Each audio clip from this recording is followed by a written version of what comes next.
Assalamualaikum warahmatullahi wabarakatuh. Perkenalkan, nama saya Meliana. Di sini saya akan mempresentasikan materi mata kuliah biokimia tentang metabolisme protein. Pembahasan dari materi kali ini yang pertama, protein, yang kedua proses pencernaan protein, yang ketiga proses metabolisme protein, yang keempat biosintesis protein, dan yang kelima kelainan metabolisme protein. Yang pertama ada protein. Protein merupakan polimer alam yang tersusun dari berbagai asam amino melalui ikatan peptida. Jenis-jenis protein terbagi menjadi dua, yaitu protein hewani dan protein nabati. Protein hewani adalah asupan nutrisi yang berasal dari hewan ataupun produk olahannya. Sedangkan protein nabati berasal dari konsumsi tanaman atau berbagai jenis olahannya. Selanjutnya ada fungsi protein. Yang pertama sebagai biokatalis, yang kedua sebagai pengangkut, yang ketiga sebagai reseptor, yang keempat sebagai pembawa pesan, yang kelima sebagai pembangun atau struktural jaringan, yang keenam sebagai pelindung, dan yang ketujuh sebagai pertahanan tubuh. Selanjutnya proses pencernaan protein. Sebagian besar zat makanan dipecahkan menjadi molekul yang lebih kecil di dalam mulut, di lambung, dan diserap oleh usus halus. Adapun enzim yang akan mengkatalis hidrolisis yaitu yang pertama, protein menjadi asam amino, yang kedua, pati menjadi monosakarida, yang ketiga, triasil gliserol menjadi monogliserol, gliserol, dan asam lemak. Urutan pencernaan protein. Saat di dalam mulut, makanan dikunyah menjadi ukuran yang lebih kecil. Saat di dalam lambung, enzim protease mengubah makanan menjadi asam amino dan mengubah protein menjadi peptida.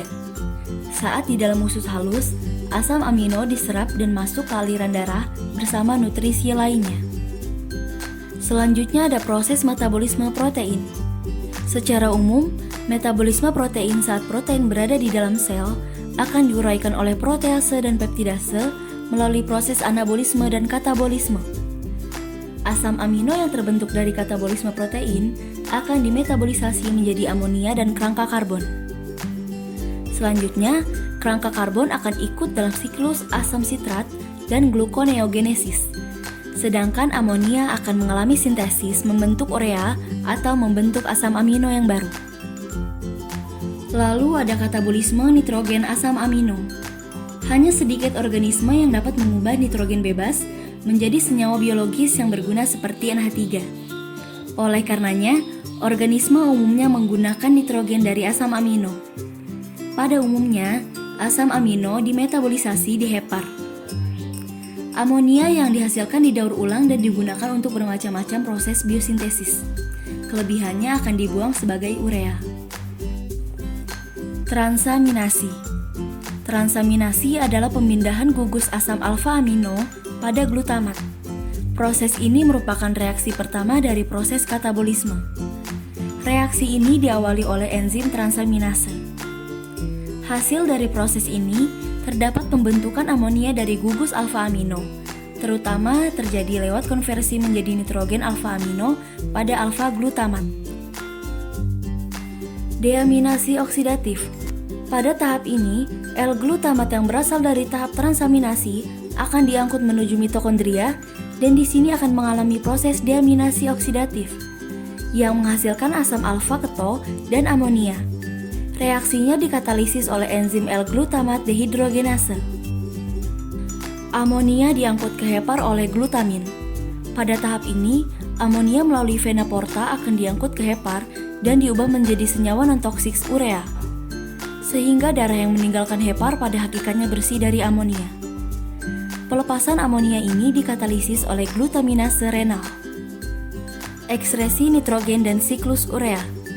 Lintasan utama ekskresi nitrogen pada manusia adalah urea.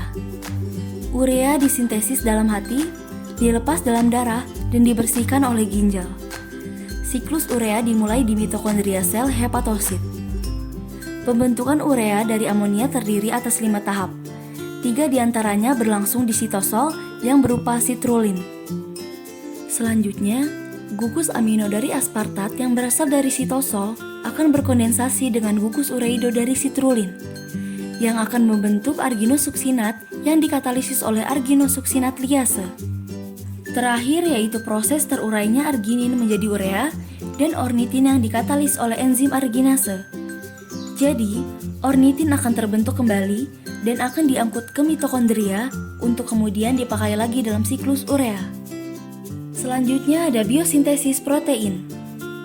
Biosintesis protein adalah proses pembentukan asam amino melalui kode gen yang dibuat oleh DNA. Biosintesis protein alami sama dengan ekspresi genetik. Kode genetik yang dibawa DNA ditranskripsi menjadi RNA, yang berperan sebagai cetakan bagi translasi yang dilakukan ribosom. Transkripsi. Transkripsi merupakan proses yang mengubah untaian DNA menjadi RNA. Ada 3 tahapan dalam proses transkripsi. Yang pertama, inisiasi atau permulaan, yaitu RNA polimerase melekat di promotor atau pangkal transkripsi. Yang kedua, elongasi atau pemanjangan, yaitu pembentukan mRNA oleh DNA sensei. Yang ketiga, terminasi atau pengakhiran, RNA polimerase berada di terminator. Selanjutnya ada replikasi. Replikasi merupakan proses pelipat gandaan DNA. Tugas protein dalam proses replikasi DNA yaitu membantu proses pembukaan rantai DNA dan membuka pilihan rantai DNA. Yang terakhir yaitu proses translasi. Translasi adalah sintesis polipeptida dari mRNA untuk menentukan urutan-urutan asam amino yang akan membentuk suatu protein. Proses translasi ini terjadi di ribosom. Tahapan pada proses translasi yaitu yang pertama, inisiasi. tRNA berada di start codon. Yang kedua, elongasi. Penerjemahan kodon mRNA oleh tRNA. Dan yang ketiga, terminasi. tRNA berada di stop codon. Kelainan metabolisme protein. Yang pertama, alkaptonuria, yang terjadi ketika tubuh tidak mampu memecah asam amino tirosin dan fenilalanin dengan baik, sehingga urin penderitanya berwarna hitam kecoklatan ketika terpapar udara. Yang kedua ada ataksia Friedreich, yang terjadi saat protein jenis fruktasin di dalam tubuh berkurang dan memicu kerusakan pada saraf yang mengendalikan kemampuan berjalan dan kerja jantung. Yang ketiga ada fenilketonuria, yang terjadi ketika kadar asam amino fenilalanin dalam darah terlalu tinggi. Yang keempat yaitu maple syrup urine disease, yaitu penyakit urin sirup maple yang terjadi ketika tubuh tidak mampu menyerap asam amino. Sekian presentasi dari saya, kurang lebihnya mohon maaf. Wassalamualaikum warahmatullahi wabarakatuh.